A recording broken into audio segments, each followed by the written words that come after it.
Perfecto. Bueno, ahí pongo las diapositivas. Tiene que poner compartir pantalla en el Zoom. ¿Izquierda? Ahí. No, derecha, perdón. La derecha de todo. Compartir pantalla. Es.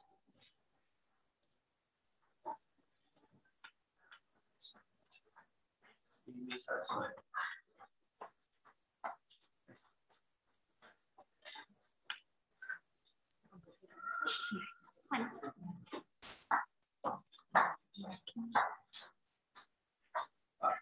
Arriba a tu izquierda. Hola. Hola. Bueno, muy buenas tardes. Mi nombre es Stephanie Breña. Soy residente de tercero y hoy vamos a ver la clase sobre el síndrome de realimentación.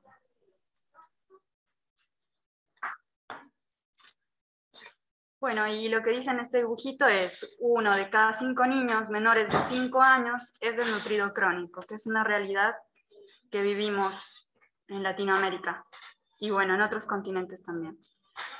Los objetivos de esta clase son definir el síndrome de realimentación, explicar la patogenia del síndrome de realimentación, conocer la clasificación del riesgo que existe de que un paciente tenga este síndrome, identificar el paciente con riesgo de síndrome de realimentación, ver el manejo y la prevención de este síndrome. Pero antes necesitamos saber qué es el síndrome de realimentación. El síndrome de realimentación es una entidad potencialmente fatal que consiste en una serie de alteraciones clínicas y metabólicas al inicio de la rehabilitación nutricional en pacientes que cursan con ayuno prolongado, ya sea voluntario o involuntario. Puede presentar desequilibrios secundarios a la depleción de electrolitos como el calcio, fósforo, magnesio y alteraciones en los micronutrientes como ser la tiamina o vitamina B1. Se producen entre el segundo y el quinto día de reintroducir el alimento. También estos pacientes pueden tener alteraciones en la glucemia, en el manejo hídrico, pueden tener edemas. Bien, pero antes que nada tenemos que hablar de cómo es el equilibrio energético en un paciente con inanición. Un paciente con inanición o malnutrición va a tener valores bajos de glucosa, por lo tanto valores bajos de insulina y un aumento de la secreción de glucagón, lo que va a condicionar un mantenimiento energético basado en metabolismo catabólico. Van a ir procesando, catabolizando las proteínas y va a haber glucogenólisis para mantener a la célula sobreviviendo en un estado de malnutrición o inanición. También va a haber depleción de agua, vitaminas y minerales.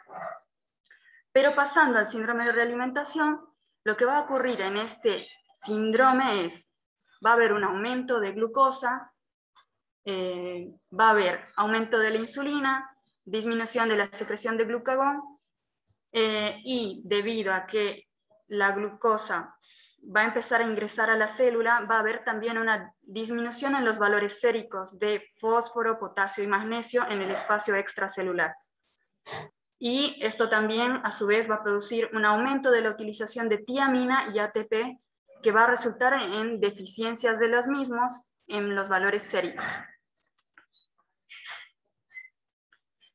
Entonces, ¿qué pacientes van a estar predispuestos a sufrir un síndrome de realimentación? Van a ser pacientes con trastorno de la conducta alimentaria, como los pacientes con anorexia nerviosa, que estamos viendo bastante en estos últimos años que hemos visto en la residencia. Cada vez hay mayor cantidad de adolescentes que son influenciados y tienen anorexia nerviosa y se internan muy frecuentemente. Pacientes oncohematológicos, pacientes con enfermedades malabsortivas, pacientes con fibrosis quística, alergia a la proteína de leche de vaca, pacientes con enfermedad celíaca, pacientes con síndrome de intestino corto, También van a ser pacientes predispuestos, los nenes con desnutrición crónica, niños obesos, con descenso brusco de peso, pacientes con parálisis cerebral, pacientes con diabetes mal controlada, pacientes con aumento de requerimiento energético, por ejemplo, niños quemados, niños, y acá puse un bebé también que muy frecuente vemos que probablemente tenga un intestino corto, tienen bolsas de ostomía. Bueno, también pacientes cardiópatas o con infecciones. Entonces, ¿cómo se manifiesta el síndrome de realimentación? Me gustó esta imagen porque describía los síntomas a partir de cada sistema de un paciente que pueda presentar síndrome de realimentación. ¿Qué se puede encontrar a nivel neurológico? Puede haber delirio, acá representaron con la letra A, la hipofosfatemia, B, hipocalemia, C, déficit de magnesio y D, déficit de tiamina. Entonces, los pacientes a nivel neurológico pueden tener delirio, ataxia, síndrome de Korsakoff, que es una alteración donde hay confusión mental y hay amnesia reciente, encefalopatía de Wernicke, que consta de oftalmoplegia y confusión mental más ataxia. A nivel cardiológico pueden presentar arritmias, hipotensión, falla cardíaca, respiratoria. Estos nenes pueden tener anemia, déficit de vitamina B12, disfunción leucocitaria, alcalosis metabólica. A nivel gastrointestinal pueden tener diarrea, estreñimiento, ilio, anorexia. Pueden tener a nivel musculoesquelético edema periférico, parestesias, parálisis, debilidad, rhabdomiólisis. Este es otro cuadrito donde también habla de lo mismo, las diferentes signos, sintomatologías que pueden presentar por sistemas un paciente con síndrome de realimentación. Este cuadrito es de las guías del Garrahan. Entonces, ¿qué se debe controlar al iniciar la realimentación? Se debe, primeramente, determinar niveles de electrolitos, sodio, potasio, calcio, fósforo, magnesio, iniciar la alimentación con bajo aporte calórico, controlar signos y síntomas del síndrome de realimentación, que ya vamos a ir hablando qué se controla y con qué frecuencia. Se debe administrar electrolitos y vitaminas necesarias. ¿Y en qué me basé para la formulación de esta clase? Fue en las guías del Garrahan del 2018 de manejo del síndrome de realimentación y en las guías de nuestro hospital que fueron gentilmente proporcionadas por las médicas de sala 13, que me facilitaron esta guía que es relativamente nueva y que se basa en las guías ASPEN del 2020. Entonces, puse este cuadrito que es didáctico, sí es del 2018, pero te ayuda a hacer una clasificación del riesgo que tiene un paciente cuando uno pretende realimentar a un paciente desnutrido. Entonces, se va a clasificar como un paciente de alto riesgo, que es lo más sencillo, ver que es de alto riesgo cuando tiene alteración en los niveles de potasio, magnesio o fósforo menor a 2 miligramos decilitro antes de arrancar con la recuperación nutricional. Ese va a ser un paciente de alto riesgo ya de entrada, más allá de cualquier otro criterio. En segundo lugar, para clasificar un paciente con riesgo moderado van a haber dos formas de clasificarlo en riesgo moderado. Van a ser pacientes con medio interno normal, en riesgo moderado y bajo riesgo son pacientes con medio interno normal desde ya. En riesgo moderado van a ser la primera clasificación.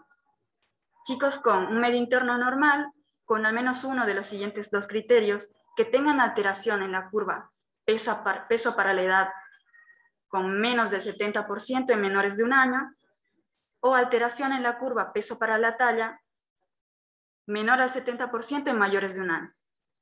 Si la alimentación fue suspendida o se estuvo proporcionando un aporte calórico de requerimiento diario menor del 50% de lo que precisa un paciente por más de 10 días, o si tiene pérdida involuntaria del más del 15% en los 3 a 6 meses recientes o más del 10% en 1 a 2 meses. Si tiene uno de los que acabo de mencionar, es riesgo moderado. Ahora, si tiene 2 o más de los que voy a leer a continuación y les voy a mencionar, también va a ser de riesgo moderado. Si tiene la curva peso para la edad entre 80 y 70% y es menor de un año, si tiene el peso para la talla entre 80% y 70% en percentilo 50, en menores de un año, si tiene la alimentación suspendida o que viene recibiendo menos del 50% de lo que debería recibir por un periodo de 5 a 10 días, o por último, si tiene pérdida involuntaria de más del 10% del peso en los últimos 3 a 6 meses. Si tiene 2 o más de los últimos 3 criterios que les leí, es un paciente con riesgo moderado.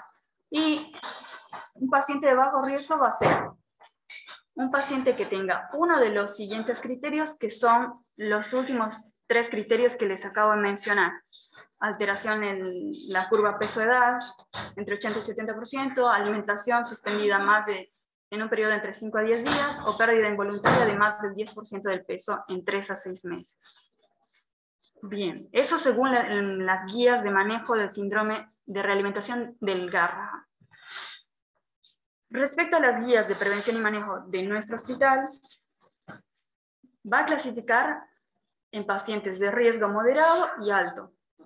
Va a tomar en cuenta el score Z de peso para la talla o de índice de masa corporal para la edad.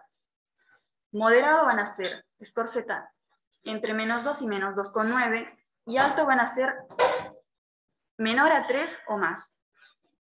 Va a tomar en cuenta la falta de progreso de peso. En moderado van a ser menos del 50% de lo esperado para la edad, y en riesgo alto van a ser menos del 25% de lo esperado para la edad. Se toma en cuenta la ingesta calórica. Si la ingesta proteica o calórica es menor del 75% en los últimos 5 a 7 días, o riesgo alto si la ingesta fue menor al 75% por más de 7 días.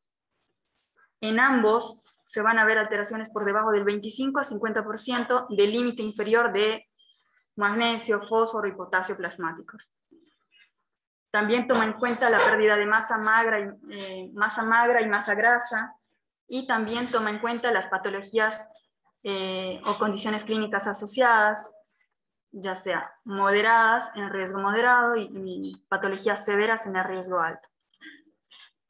Esta es una tabla de requerimientos calóricos donde presenta el requerimiento energético en base a lo que presenta el Instituto de Medicina del 2002 y las guías de la ONU del 2004. Ambas presentan el aporte calórico, el requerimiento calórico que tiene por sexo y por edad, de un año a 18 años. En el caso de las guías ONU van a ser kilocalorías día y kilocalorías kilo día. Las dos formas de tomar en cuenta el requerimiento calórico para el paciente son válidas, pero las que vi que más se utilizan en sala 13 más que nada son las guías de la ONU 2004, en kilocalorías kilo día. Bueno, entonces, finalmente, ¿cómo y con qué volumen se debe realimentar a un paciente?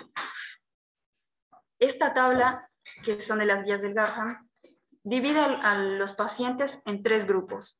Un grupo 1 menos de 10 kilos, un grupo 2 entre 11 y 20 y un grupo 3 mayores a 30 kilos. En el caso del grupo 1, la recomendación es 100 kilocalorías por kilo. Si es un paciente con bajo riesgo, se puede dar un aporte calórico de 75 kilocalorías por kilo. Si tiene riesgo moderado o severo, se debe aportar 74 a 50 kilocalorías por kilo. En el grupo 2, la recomendación es aportar 75 kilocalorías por kilo. Si tiene bajo riesgo, 55. Si tiene riesgo moderado a severo, se debe aportar 54 a 40 kilocalorías por kilo. Y si es un paciente del grupo 3, chicos mayores de 20 kilos, van a tener la recomendación de aportar 60 kilocalorías por kilo. Si tiene bajo riesgo, 45, sin superar las 1200 kilocalorías día. Si tiene riesgo moderado a severo, 44 a 30 kilocalorías kilo, sin superar 1200. Entonces, ¿con qué se debe arrancar a realimentar a un paciente? Si tiene menos de 6 años, puedes utilizar fórmulas con lactosa. En un chico con intestino sano, que esté internado, que esté sin diarrea, que tenga patología neurológica o diabetes o enfermedad renal crónica, cardiópata o con enfermedades pulmonares. Es decir, si está en condiciones de absorber por vía enteral. Si es un chico mayor de 6 años, lo que se recomienda es arrancar con fórmula deslactosada o fórmulas de listo para colgar, Previne, Fresubin. Este es un ejemplo. Puse un paciente de 30 kilos que el aporte, según las tablas de la ONU, lo que se debería aportar son un total de 1800 kilocalorías día.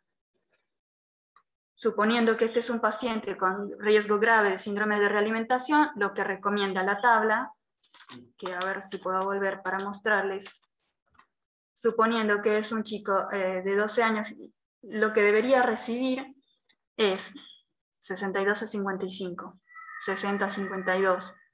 Entonces, pero si este chico tiene riesgo moderado o severo, lo que dice la tabla es que debes darle 44 a 30 kilocalorías por kilo.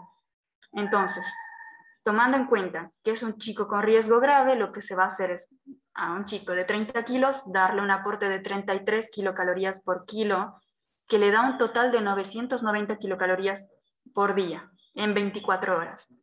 Es decir, puedes darle una NEC de fórmula deslactosada, 990 mililitros en 24 horas.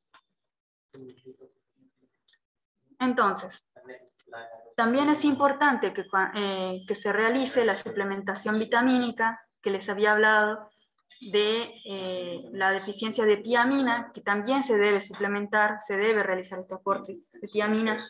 Y existen vitaminas que ya vienen, por ejemplo acá lo que más se utiliza son los Bimikits, que dan un aporte de 0,5 miligramos de tiamina y 1,1 microgramos de cianocobalamina.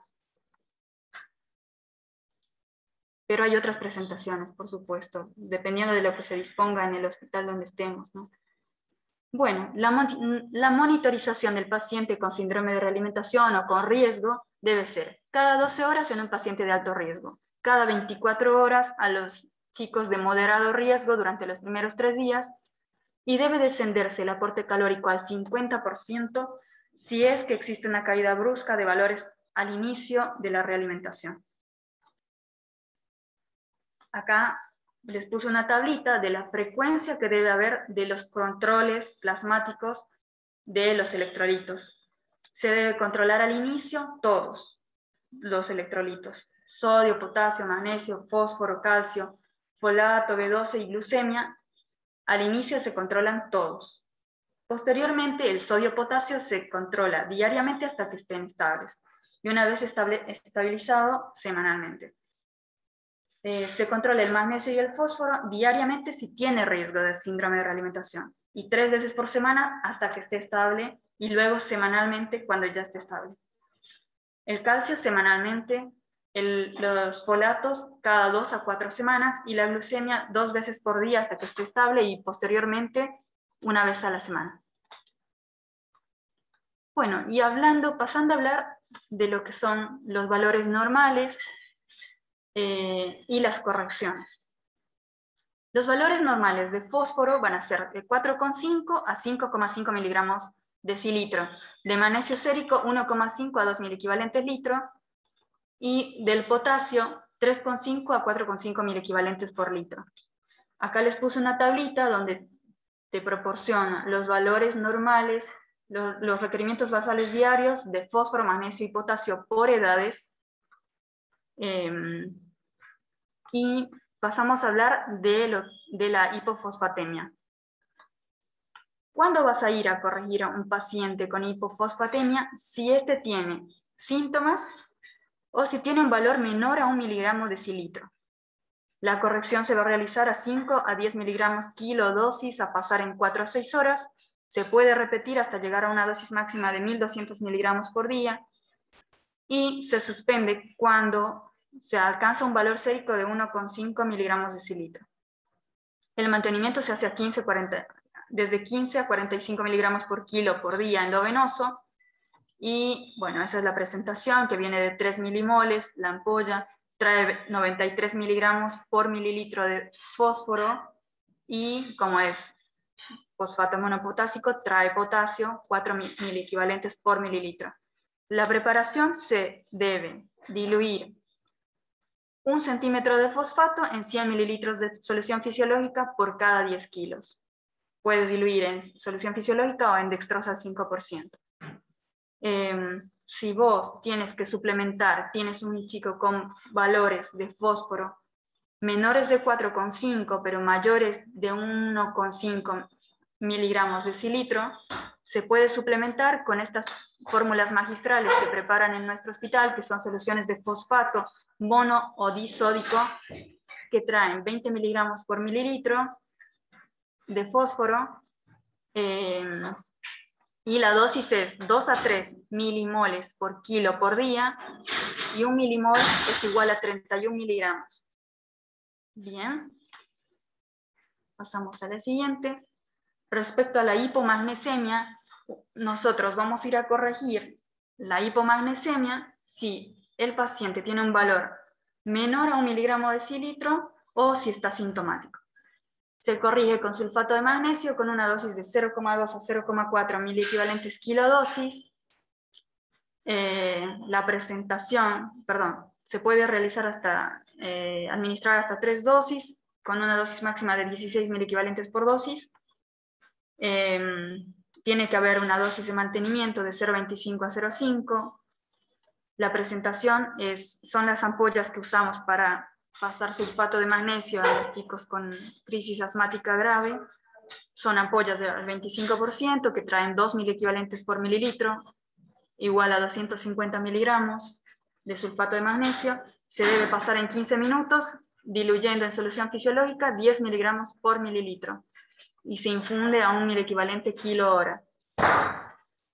En el caso de que uno precise realizar suplementación, hay múltiples presentaciones. Hay cloruro o carbonato de magnesio, que pueden ser soluciones o sobres en polvo efervescente. La solución es un preparado magistral que trae 10 miligramos por mililitro de magnesio elemental. Sobres de polvo efervescente que traen un sobre de 8 gramos igual a 220 miligramos. La dosis es 0,8 a 1,5 miliequivalentes kilodosis cada 6 horas. Y también hay la presentación de citrato de magnesio, que la dosis es la misma, 0,8 a 1,5, y que viene en comprimidos de 42 miligramos de magnesio elemental o en solución como preparado magistral de 9,5 miligramos por mililitro. Bien, respecto a la hipopotasemia, se realiza la corrección, como ustedes ya conocen, con valores menor a 2,5 o pacientes sintomáticos.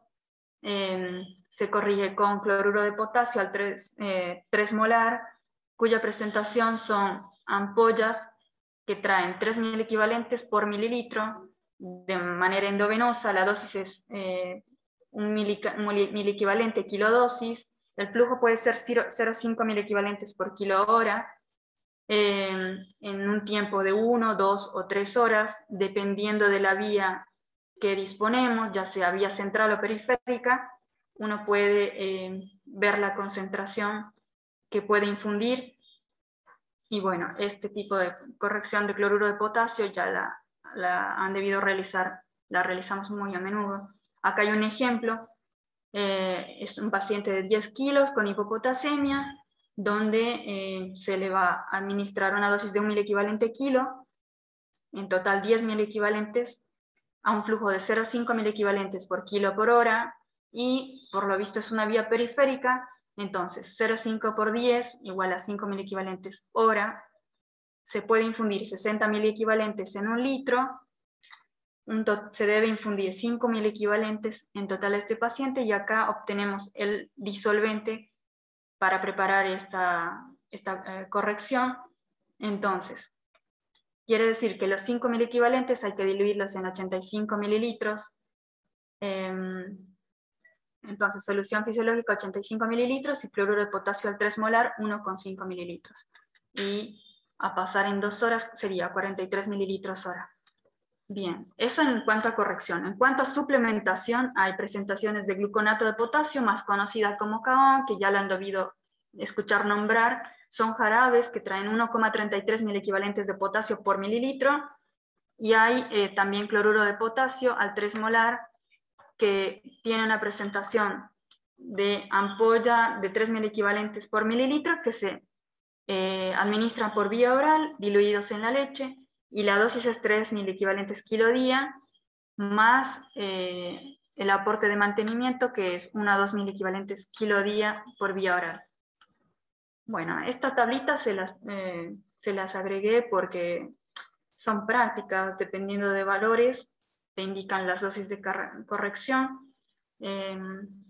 También es importante lo que hablábamos de aportar la tiamina, que se debe dar al inicio de la realimentación, un aporte de 10 a 50 miligramos por día, vía oral, por 2 semanas, y posteriormente 5 a 10 miligramos por día, por un mes. Y bueno, eso sería todo. No sé si tienen alguna pregunta.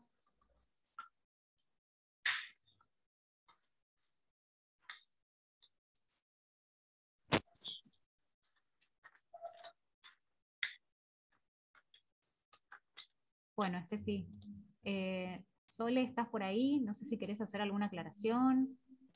Sí, estoy acá. ¿Cómo Estefi, andás? gracias por tocar el tema. La verdad que hay un montón de pacientes internados ahora por todas las salas, no solo en la 13. Así que está bueno repasar un poco el tema. No, principalmente recalcar la importancia de cada cosa. Chicos, perdonen, este horario es la de la siesta. Recalcar algunas cosas importantes. Siempre ver qué paciente está en riesgo. Sí, hay muchas TCA ahora en el hospital, pero también tener en cuenta pacientes que estén muy desnutridos por otra causa, secuelares neurológicos, también es muy frecuente ver que estén con bajo aporte, generalmente tienen poco aporte calórico en las casas y por eso se desnutren, y ese poco aporte calórico que tienen, eso es lo que hace que estén en riesgo, porque uno cuando le da las calorías y todo el sustrato como la glucosa y el resto hace que pasen de la parte sérica al intracelular, y ahí es donde hacen toda la depresión de todos los electrolitos, principalmente potasio, fósforo y magnesio. No tuvimos que corregir nunca, por suerte, ningún electrolito, pero sí es importantísimo sacarle el laboratorio cuando ingresan, cualquier paciente desnutrido, y antes de alimentar, y suplementar, siempre con un multivitamínico, que todos tienen tiamina, y fósforo, magnesio y potasio. Después, si no, generalmente no están para corrección endovenosa, pero bueno, siempre suplementarlo y no olvidarse. Y después, también a grandes rasgos, es ver cuál es el aporte calórico que necesita un paciente de esa edad y empezar con el 50%. Es más o menos, eso sería lo más fácil, y después ir aumentándolo según los laboratorios. No sacamos cada 12 horas tampoco en los de alto riesgo porque es un bardo, pero sí diariamente. Y generalmente no, tampoco tuvimos que descender, pero sí mantener un mismo aporte calórico varios días hasta que se mantuvo estable el valor, y ir aumentando de a poco. Pero bueno, es muy frecuente, últimamente está muy en auge porque es por todas las patologías que vemos con inanición, ¿no? Y el contexto social que hay. Así que, nada, buenísimo. Muchas gracias. Bueno, Gracias, sí, perfecto. Sí, Estefi, estuvo muy, muy clara, muy interesante la clase. Me gustó la parte donde hablabas un poco más de la clínica y nada, resaltar que esto también pasa porque uno a priori espera que los pacientes recuperen el peso enseguida y pensamos que van a andar mejor, y la realidad es que, nada, que hay que ir con cuidado, ¿no? Tal cual. Termina siendo más culpa nuestra que... Porque ese que es un paciente ya más adaptado. iatrogénico, tal cual. Sí, es un paciente que ya está clínicamente adaptado y tiene todos sus mecanismos fisiológicos para mantenerse estable así con Claro. muy poca ingesta, claro. Uno al darle sustrato a la mierda. Perfecto, para tenerlo en cuenta. Y más que nada el tema del seguimiento, pero bueno, vos nos contás, Sole, que en la sala lo hacen un poquito más espaciado, como para no invadirlo, sabiendo que si no son pacientes de los graves, digamos, que hay que estarles más de cerca, uno puede también clínicamente ir viendo y viendo los resultados anteriores, y en base a eso y la clínica ir pautando un poco más espaciadamente, sin que se nos escape nada, pero tampoco invadiendo de por sí sin sentido tan frecuentemente, ¿no? Sí, tal cual. Lo hacemos, los que son de alto riesgo, generalmente lo hacemos a diario. Se internan a la tarde, al mediodía, y ya al día siguiente, a la mañana, le sacamos un control. Y así vamos viéndolo. Perfecto. Eso lo pueden hacer porque están ahí en la sala constantemente, siempre hay alguien mirándolo, y ante cualquier eventualidad o cambio clínico lo detectan rápidamente, ¿no? Esa es la licencia que uno puede tener. Sí.